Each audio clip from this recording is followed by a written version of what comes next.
This is Chris Hobbs, Senior Vice President and Director of Middle Market Banking at South State Bank and an outdoorsman for over What is 25 one solution years. that could help clean up the coastal waters of North Carolina? Well, I think that one of the most important things that the coastal areas of North Carolina could do is improve on is oyster farming.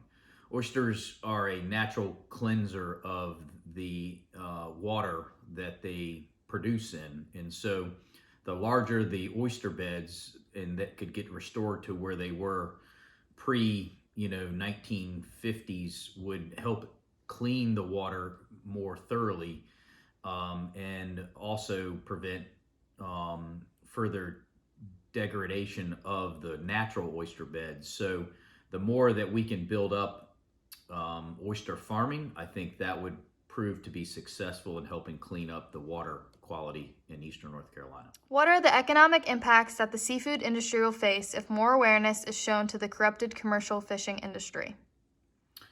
Sure, Lauren. So I think that the economic impacts will prove to be more expensive in the long run for the fishing industry.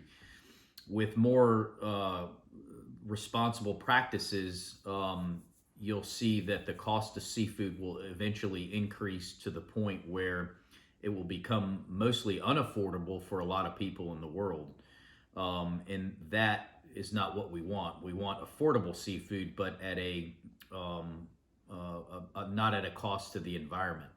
And so I think what you could see is a lot of smaller fisheries increase, where they're more sustainable to the environment and not as reckless as maybe some of the larger corporations are, because they have so many costs associated with their fleets to maintain.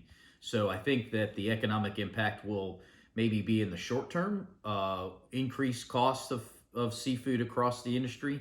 But in the long run, I think it'll be good for the environment and for smaller fisheries or smaller companies to begin practicing sustainable and environmental friendly fishing. I think that will be the overall impact. What kind of incentives would you propose to commercial fishermen to help reduce the ghost gear that is left behind? I think you could provide some government and state tax incentives to corporations that are in the seafood industry to help keep them accountable to what gear they leave the dock with and what gear they come back with. And the challenge with that would be is to keep track of that from an accounting standpoint. So who's in charge of checking the gear before the fishermen leave, and when they come back, who checks it to make sure all the gear is the same when they left and none was left behind.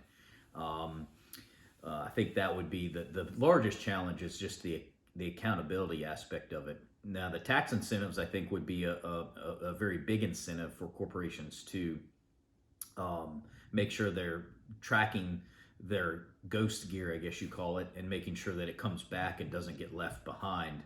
And also, I think within the advancements of the future of environmental friendly materials, we could also come up with some materials that could maybe be less harmful to the environment in the future as well. So I think that would be another solution.